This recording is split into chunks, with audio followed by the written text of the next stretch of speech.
In the 8th grade, there was a fight in the lunchroom. We were just sitting there eating our school lunch pizza, probably talking about comic books or something. And then all of a sudden there was this huge commotion, this huge ruckus. And so we look in this direction and we see two guys full on swinging into one another, falling on tables, falling over chairs. And the whole lunchroom is paralyzed. We're shocked by this sudden eruption of violence in the middle of the lunchroom on pizza day. Every one of us were just shocked, except Mr. Capozzi. Now, Mr. Capozzi, that was his real name, and it was his real job to be a guidance counselor at Magi Middle School. He helped us make our schedules. We were supposed to talk to him if there was ever anything wrong. And I guess also his job was to break up fights. And so after what seemed like forever, he finally got these two guys separated, and then I think made like probably the worst mistake of his guidance counselor career. He asked the entire cafeteria what just happened. And the whole cafeteria, which just a couple seconds ago was incredibly quiet, all of a sudden everybody had an opinion on what just happened. See, on this side over here, they were like, hey, this guy just came up and swung on him for no reason. Like, we don't know what happened. But then the folks over here were like, no, we saw what happened. And the first guy tripped the second guy. And that's why the second guy swung on the first guy. And then still like a third perspective was like, no, he didn't mean to trip. Like he just like stepped on his shoelaces and fell. And so in this moment, all of a sudden you have a cafeteria full of students with different perspectives, trying to give voice to what they had seen, to state their version of reality. You see, based on what they saw, based on the perspectives that came with their location in the cafeteria, each of those people had a different version of reality. Nobody denied that the fight had happened. We all saw that the fight happened. But by virtue of where we were sitting, by virtue of our positions in the cafeteria, all of us had different slices of information. In fact, you could say that not a single one of us had the full picture because we were restricted by our positions, the places that we had chosen to sit in the cafeteria. Now, if you've spent any time in a middle school cafeteria, in a high school cafeteria, you know that more often than not, those positions, the places you choose to sit in the cafeteria, are typically not assigned by a teacher. They are determined by these powerful but invisible lines. Which crew sits where? Which group sits with who? And if you don't believe me, then you should try to step over those lines and see what happens.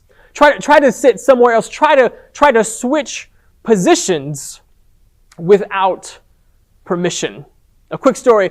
There was a moment in the same 8th grade where I began to go out with a particular girl. Now, this particular girl had a totally different position in the lunchroom, had a totally different position, really like in the school at large. She was in a group that was maybe a little higher on the social ladder than me.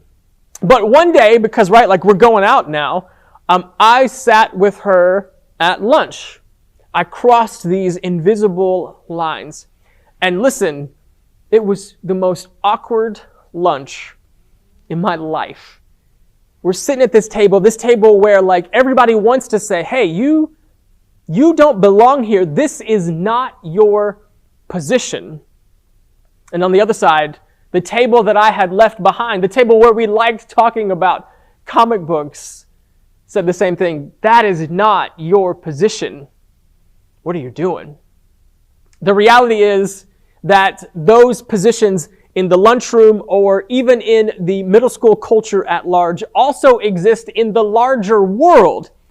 There are still in our world powerful, maybe sometimes invisible lines that determine who goes where. Which position do you belong to? Even in Bowling Green, there is a pretty strong and visible indicator of which position in the city do you occupy. There's there's the other side of the tracks that we say. And folks that come from the other side of the tracks occupy a certain position in our city.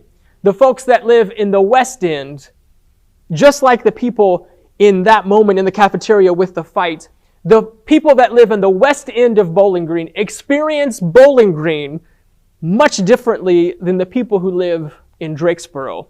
The position of Drakesboro has a much different perspective on Bowling Green than the position in the West End. Your position determines your perspective. Your position shapes how you see reality. That is true in our world in 2020, and it's also true in Scripture. Your position in society, your position in the culture shaped how you perceived reality, and especially how you perceived the arrival, the advent of Jesus. As we remember, recall, and re-experience the story of the first Christmas, we tend to zoom in on particular positions and particular perspectives. We tend to zoom in on Mary's perspective. We tend to zoom in on Joseph's perspective. We tend to zoom in on the shepherds or the Magi. But there is one person in this story whose perspective is entirely different than those four folks. And his perspective is different because his position in society is much different. He is experiencing the arrival of Jesus in a much, much different way than Mary, Joseph, the shepherds, and the Magi, because his position is different. Matthew 2 gives us the story of King Herod. This is the story beginning in chapter 2, verse 1 of Matthew. Scripture says, "After Jesus was born in Bethlehem in Judea during the time of King Herod, Magi from the east came to Jerusalem and asked," they're asking King Herod, "Where is the one who has been born the King of the Jews? We saw his star in the east, and we have come to worship him." Now, this is significant because the Magi recognize what is happening. Their position gives them a perspective to see what is happening, to see something, by the way, that King Herod doesn't see until the Magi come to him. His perspective keeps him from seeing what is happening, and his position shapes his response to the Magi. His position shapes what happens next. This is verse 3. "When King Herod heard this, he was disturbed." And the Greek word here has the connotation of like water that is calm, that all of a sudden is riled up, all of a sudden like starts to churn. And so in his spirit, in his position, all of a sudden his peace is disturbed. His position is disturbed, which is a totally different response to Jesus than the Magi, than the shepherds, than Mary and Joseph. His position is the reason his perspective is different. When King Herod heard this, he was disturbed, and all Jerusalem with him. When he had called together all the people's chief priests and the teachers of the law, he finds out where Christ is going to be born. They answer, verse 5, "In Bethlehem in Judea." They cite an Old Testament prophecy that fits this particular moment. And they're able to cite that, by the way, because of their position. Verse 7, "Then Herod called the Magi secretly and found out from them the exact time the star had appeared." And here you see where Herod, by virtue of his position, is becoming deceitful. He sent them, verse 8, to Bethlehem and said, "Go and make a careful search of the child. As soon as you find him, report to me so that I too may go and worship him."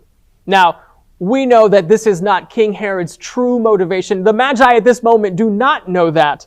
Scripture continues, verse 9. After they heard the king, the Magi, they went on their way, and the star they had seen in the east went ahead of them until it stopped over a place where the child was. Verse 10, "When they saw the star, they were overjoyed. Verse 11, on coming to the house, they saw the child with his mother Mary, and they bowed down and worshiped him. Then they opened their treasures and presented him, you know this story, with gold and frankincense and myrrh. And then, verse 12, the ruse is up for Herod. Having been warned in a dream, the Magi, to not go back to Herod, they returned to their country by another route. And then here we discover how Herod's position has not only shaped his perspective, but warped it entirely. It says, when Herod realized that he had been outwitted by the Magi, he was furious. And how furious was he? How much had his position warped his perspective on what was happening? He gave orders, verse 16 continues, he gave orders to kill all the boys in Bethlehem and its vicinity. So not just all of the boys in Bethlehem, but the places around Bethlehem, to kill all the boys that were 2 years old or younger, in accordance with the time he had learned from the Magi. Herod's response is not one of adoration. It's not one of joy. It's not one of excitement. It's not one of leaning into what God is doing in this moment. Instead, it is a rejection, and a rejection that not only affects him, but the world around him. It is a costly position that warps his perspective, that makes him unable to perceive what God is doing in this moment. And unfortunately, this is a pattern that repeats itself throughout Scripture. The rich young ruler who comes to Jesus and says, I will follow you, by virtue of describing him as a rich young ruler, Scripture gives away his position. And when Jesus says, follow me, he knows that he will have to give up his position. And so, as a result of his position, he misses out. The Pharisees who come to Jesus are unable to recognize what is happening. Their position shapes their perspective and makes it impossible to perceive what God is doing. Now, listen, each one of us has a position in the world. Each one of us has a position in our community, in your school. You have a position, a place where you feel safe and you feel loved, and there's nothing wrong with that. I'm glad you have that. I want you to have that. Each one of us should have a position in the world where you feel good about who you are and you feel good about what you are doing. But watch out that you get so comfortable in that position, that you get so set in that perspective, that it leaves you unable to perceive what God is doing. That it makes you unable to perceive what God is doing in you and in the world around you. May your position not become a bubble that you miss what God is doing. What I love about Advent, what I love about this time of year, recognizing, of course, that it's in the midst of a strange year. But what happens every Advent is that the positions blur. This is what happens in the original Advent, where Jesus leaves his throne in heaven and comes down to a manger. That is Jesus swapping positions. Those are positions blurring. And Advent to each one of us is a challenge to blur those positions, to become more aware, to better perceive what God is doing. So I'm going to ask you this, maybe a difficult question in the midst of a difficult time, but what is God doing? What do you see God doing in the world around you? What do you see God doing in you? And how can you, in this Advent season, connect what God is doing in you to what God is doing in the world around you? That's the story of Advent. That's the story of Advent, where what God is doing in us connects with what God is doing in the world around us, and powerful things happen.